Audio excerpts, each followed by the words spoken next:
Selamat pagi Ibu Valen. Perkenalkan ya Bu, nama saya Bidan Anggita, bidan jaga pada pagi hari ini. Ya Ibu silakan duduk. Sebelumnya saya izin menutup pintu dulu ya Bu. Ya. Sebelumnya apakah Ibu ada keluhan?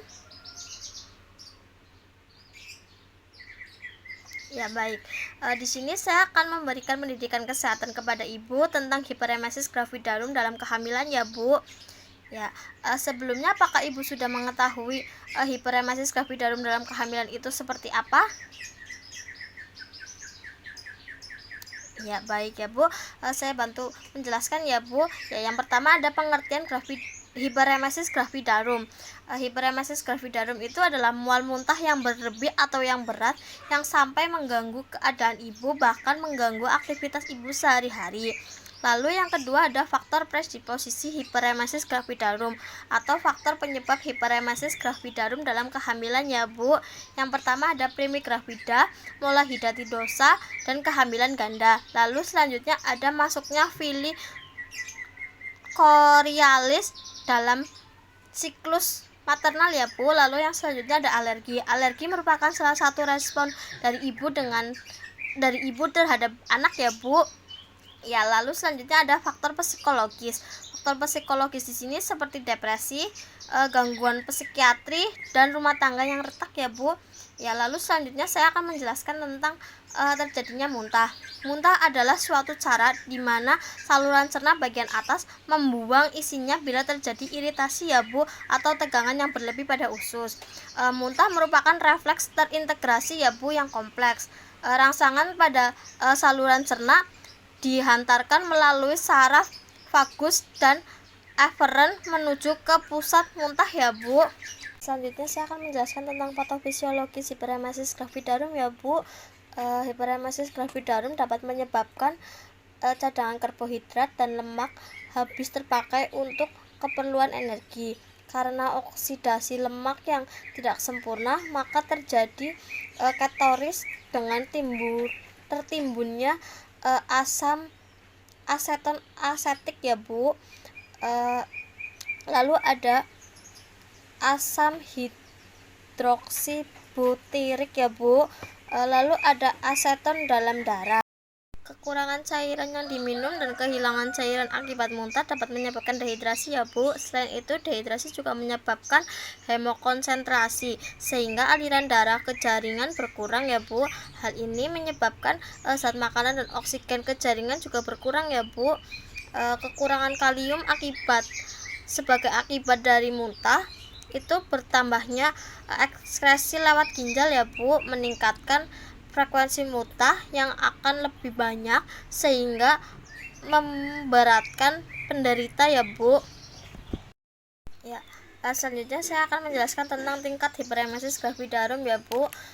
Menurut berat ringannya gejala hiperemesis gravidarum itu dibagi menjadi 3 tingkatan ya Bu, yaitu tingkat 1, tingkat 2, dan tingkat 3. Selanjutnya untuk tingkat 1 itu tanda dan gejalanya adalah muntah terus menerus yang mempengaruhi keadaan umum penderita.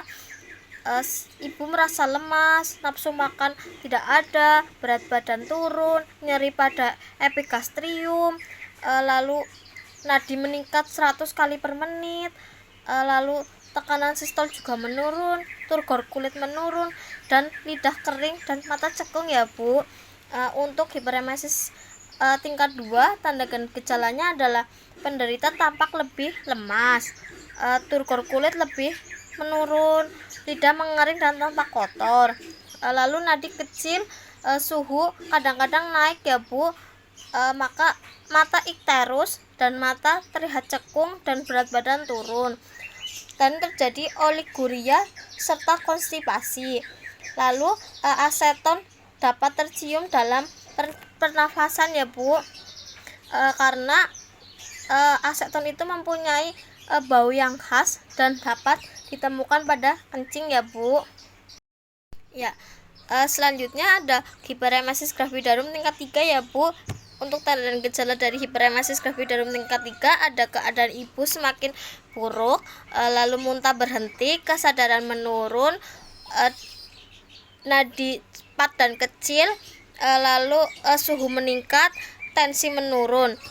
komplikasi yang fatal dapat terjadi pada susunan saraf ya Bu, dengan gejala diplopia, lalu nistagmus dan perubahan mental. Timbulnya ikterus menandakan atau menunjukkan adanya gangguan pada hati ya Bu. Iya. Lalu selanjutnya saya akan menjelaskan tentang perawatan pada ibu hamil yang mengalami hiperemesis gravidarum ya Bu. Ya baik.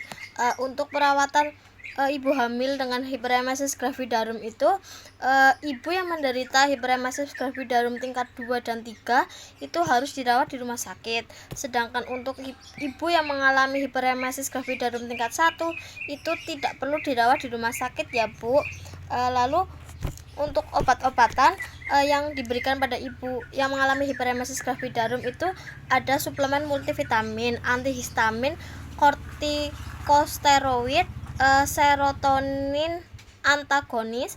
Lalu vitamin yang diberikan itu ada vitamin B1 dan B6 ya Bu. Pemberian antihistamin itu bertujuan untuk menghambat secara langsung kerja histamin pada reseptor ya Bu. Lalu pemberian serotonin antagonis itu cukup efektif untuk menurunkan keluhan mual muntah ya Bu. Obat ini menurunkan rangsangan pada pusat muntah ya Bu. Selanjutnya saya akan menjelaskan tentang kebutuhan nutrisi pada ibu hamil yang mengalami hiperemesis gravidarum ya Bu. Ya. Kebutuhan nutrisi ibu yang mengalami hiperemesis gravidarum itu pemberian nutrisinya tergantung pada derajat muntahnya ya Bu. Apabila peroral ibu mengalami hambatan, ibu bisa menggunakan NKT ya Bu, atau selang ya Bu. Apabila ibu dapat menggunakan atau memakan secara peroral, modifikasi diet itu diberikan ya Bu, yaitu makan sedikit tapi sering. Kebutuhan kalori sehari-hari itu ditambah ya Bu dengan 300 kilokalori per harinya ya Bu. Lalu selanjutnya saya akan menjelaskan tentang perawatan isolasi ya Bu pada ibu yang mengalami hiperemesis gravidarum. Penderita yang mengalami hiperemesis gravidarum itu disendirikan di dalam kamar yang nyaman, tenang, cerah, dan memiliki peredaran udara yang baik ya Bu. Lalu apabila di rumah sakit itu hanya diperbolehkan dokter dan perawat saja yang boleh keluar masuk ruangan ya Bu. Selanjutnya makan dan minum yang diberikan itu harus dicatat ya Bu. Selama 24 jam pasien tidak diberikan makan atau minum ya Bu selama di rumah sakit untuk perawatan isolasi ya Bu ya. Ya, selanjutnya saya akan menjelaskan terapi psikologis ya Bu. Terapi psikologis ini ibu hamil perlu yakin ya Bu kalau penyakit ini bisa disembuhkan. Lalu hilangkan rasa takut karena kehamilan dan persalinan, karena itu merupakan proses yang normal ya Bu. Lalu kurangi pekerjaan, terus menghilangkan masalah ya Bu. Mual dan muntah adalah gejala yang normal pada usia kehamilan muda dan nanti akan menghilang setelah 4 bulan ya Bu, 4 bulan usia kehamilan. Lalu selanjutnya saya akan menjelaskan tentang terapi cairan parenteral ya Bu. Cairan parenteral yang cukup elektrolit, karbohidrat, dan protein ya Bu, dengan glukosa 5%. Bila perlu itu bisa ditambahkan dengan kalium dan vitamin. Vitamin yang terutama itu vitamin B kompleks dan vitamin C ya Bu. Dapat pula diberikan atau ditambahkan asam amino melalui intravena ya Bu, atau secara intravena diberikan asam amino. Apakah Ibu sudah jelas? Ya baik, apabila Ibu sudah jelas, saya ingin bertanya ya Bu, tadi hiperemesis gravidarum itu ada berapa tingkatan ya Bu? Iya, bagus. Berarti Ibu sudah memperhatikan ya Bu, dan sudah paham ya Bu penjelasan saya tadi.